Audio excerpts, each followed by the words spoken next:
Guys, Miss Lambert again. So we have started the book The Resistance. Now, I want to show you something with the book because this book is all about Kaya Linder and the Holocaust, her experience with the Holocaust. Um, and we started in chapter 1 in 1942. And we know she's part of the resistance and she's helping Jewish people that are locked up and isolated in these ghettos. But we don't know how she got there. She is Jewish, but she looks more Polish um, or more Aryan. And so, chapter 2 is what we might call a flashback. It's some background story from her because we were in 1942.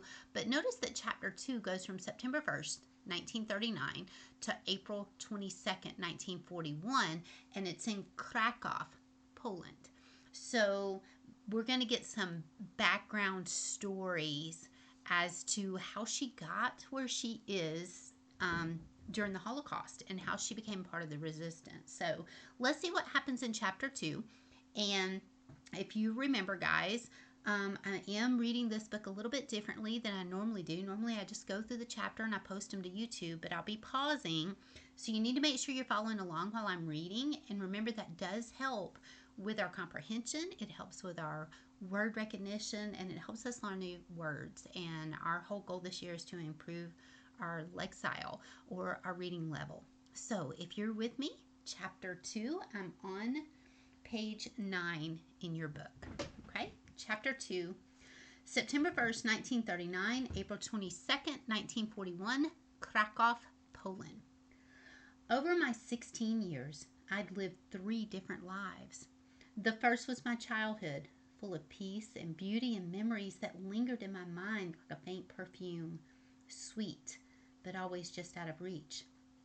My father owned a shoe repair shop, and Mama used to sing as she cooked us masterpieces of fish baked in cream sauce or lamb dumplings, her specialty. My brother, Yishka, was 2 years younger than me, mischievous and playful.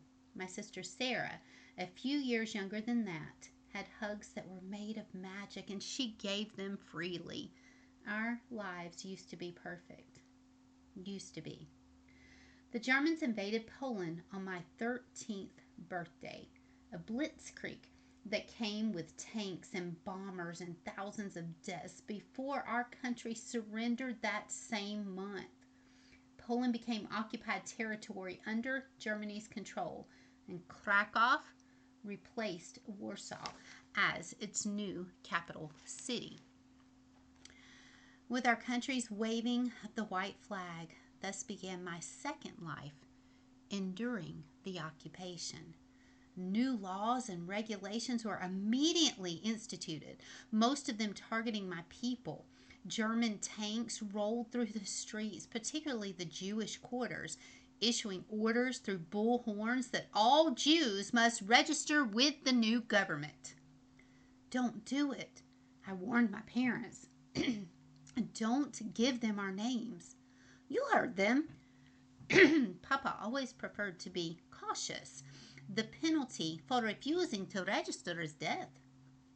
Within weeks, the invaders barged through our front door with orders to search all Jewish homes. They combed meticulously through our drawers and cupboards and wardrobes, even cut open the mattress on Sarah's bed to search inside it. Officially, they took our jewelry and foreign currencies, which we were forbidden to keep. Unofficially, they took anything they wanted. My mother's fur coat that had been an anniversary gift from Papa, a violin that Yitzchak had saved up for months to buy. They tossed our prayer books into the square and burned them simply because they could. At the time, I'd been relieved to thinking that they had taken nothing from me.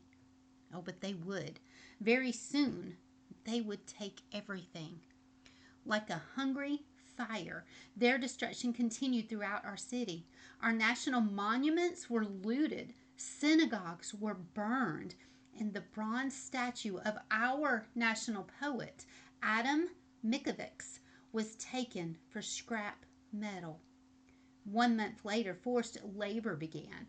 Jews were made to dig ditches, pave roads, and drain swamps.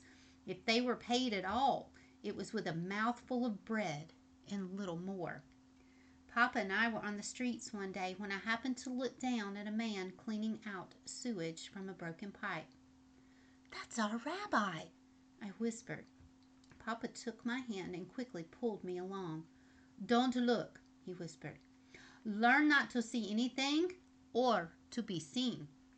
I did learn better than he could have imagined. There were ways to move about the street so as not to draw attention to oneself. Those who did it well got home safely each night. I perfected it, which was important because I'd also learned that the Nazis held us in particular contempt. They wanted the Poles to see that if we were given the work of animals, we would do the work of animals. They wanted the world to think that we were less than human. At first, I thought it would be impossible for any civilized person to believe such absurdities, such ugliness. But that was only the beginning. By November, all Jews were required to wear a yellow Star of David on an armband, which created an entirely new set of problems for us. Now that we were easily identified, we became easy marks for Poles or Germans who considered harassment a cheap form of entertainment. One day, Mama took us into town. We were supposed to meet Papa at the corner outside his shoe repair shop. But then we heard a commotion nearby. Mama let out a small cry and tried to pull us away. But I recognized my father's black fedora. So at this time, guys, they have come in, and within just a few weeks, they come in, they invaded the town where she lived, and she appeared to have a pretty good, normal life. I'm not saying that she was rich, but her father owned his own shoe repair shop. So people were paying him to fix their shoes, which was something they did back then. Even we did it here in America. If you bought a pair of shoes, if the bottoms got wore out, you didn't go buy more. You took them to a person that fixed them, and they would put a new bottom on your shoe. And so they came through the tanks, they killed people. Germany took over where she lived. And now, because they're there, like the Nazis would just come into their house just because they could, and they would take whatever they wanted from them. Didn't matter what it was. If they wanted it, they took it. And then they had to work, and they were made to work the jobs that nobody wanted to work. And they tried to show everybody else, like, if I can make you do this, people will see that you're less than human, that this is all you're good for. And so she also said that people thought that harassing the Jewish people, it was funny. It was a source of entertainment. It's what they did for fun. So, no, I growled as I broke free. What are they doing? He had been stopped by a Polish police officer who was making him stand at attention while he ripped out pieces of my father's beard, one fistful at a time. With every tear, my father grunted with pain, but he said nothing and offered no form of resistance. The crowd that had gathered pointed at him and laughed as if humiliation and pain were some kind of a joke. The closer I got, the angrier I became. How could they do such a thing? These were people who had been peaceful towards us in the past. Some had even been our friends. I started forward, determined to defend my father, but Yitzchak grabbed me from behind and dragged me away from the crowd. "Did we have to help him?" I said, still fighting. Mama was by my side then and spoke firmly. "Don't make it worse, Kaya.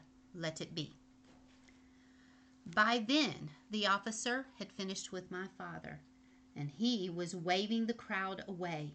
At one time, this would have been shocking behavior, but gradually such abuse became common. Now it was accepted. The officer saw me glaring at him and only smiled, receiving pats on his back from members of the crowd. If he knew what I'd been thinking, he'd have arrested me. Late that night, I heard my father crying with my mother at his side. I'd never heard him cry before, and it crushed my heart.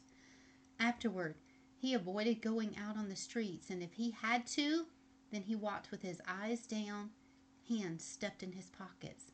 They had not just taken a piece of his beard, they had robbed my father of his dignity, which was far worse. The new year 1940 brought the tightening of the noose. My father lost his business and most of his savings. We sold my mother's china, my father's typewriter and books. We traded extra clothes and household items for food, and my brother and I worked endlessly for Polish families cleaning or doing odd jobs to earn less than a tenth of what we could have charged before the war. Then we were told our neighborhood was to become part of the German-only district, and we would have to leave. So, here we go, guys. So, they live in a pretty nice house, okay? Most of the people there are Jewish. And they've just been told, not only have they sold stuff, they've started selling stuff just to survive. They have taken her father's business. They've sold things that meant a lot to their family. And now where they live is going to become a German-only district. A member of the Jewish Governing Council of Krakow, known as the Unionrat, suggested that my father ought to seek housing for our family in the Podgorsk district, set aside for the Jews. Thousands of others would soon trying to get in. They warned us. Every apartment would be shared by 4 families. But the crowding was better than homelessness. Once winter came, that would be a certain death sentence. 4 families per apartment, my mother asked, her voice thick with concern. That's uncivilized. War is uncivilized, came the reply. Take what we've assigned you, or the next family will. My family had never been wealthy, but our home was always clean and comfortable. The Unionrat directed us to a rickety apartment building that should have been torn down years ago. It had no heat or running water, and the room we were to share with another family was little more than a large closet. 5 of us won't fit in that space, Papa protested. But 4 of you will. The Unionrat official in front of him shifted his eyes to me, and I will forever remember the tone of his voice as he spoke, without emotion or concern, perhaps already with his soul pieced away to his Nazi overseers. A new order has come from the Germans. Most of the Jews still in Krakow must leave the city. Your daughter's name will be on tomorrow's list. Then my world caved in. I was being sent away from my family, my city, the only life I've ever known. My name was only one on a long list, but it was the only name I saw through my teary eyes. The next morning, others left, mostly by wagon or on foot, hoping to stay with family members elsewhere or to find other ghettos that might admit them. Your grandmother will take you in if you can get to her home, Papa suggested. If I could. She lived a very long way from us. I can get there, I said, fully aware that I probably couldn't get that far on my own. But from the looks in my parents' eyes, they needed to believe that I would end up somewhere safe. I hugged each member of my family goodbye, lingering longest with my mother, who couldn't seem to let me go any more than I could release her. Then I picked up my handbag, the remnants of what few possessions I had left, and took my first step into the countryside, entirely alone, with little chance of survival and no idea where I should go next. Those steps marked the end of my second life. A few days later, my third life began, though in a most unexpected way. So Kaya is 13 years old, guys. She's not much older than some of you 6th graders. She's about the age of the 8th graders, some of the 7th graders that we have here at school. Could you imagine at your age that you're not allowed to stay with your family? You have been put out from your home. You have to leave your city, and you have to leave the only thing that you've ever known, and you have no money. No one will help you because you're Jewish, and if they help you, they will get punished or put out as well. So no one's going to help you. You have to hide if you're going to survive, but you've got to try to make it to your grandmother's, who is really far away from you, and you're 13 years old. This is what the war was. This is what the Holocaust was. They separated families and they isolated people. So she made it through her first life, which appeared to be good. Her second life was, living within Krakow, just trying to survive, but she was still in her family home and she was still with her family. And so now she's starting the third part of her life. And we're going to find out how in the next chapter, how she got with the resistance, guys. So Mr. Coulson is going to tell you which questions that you can answer. Hopefully you're continuing with your web quest. And we're going to pick up with the rest of the story in chapter 3. Happy reading, guys.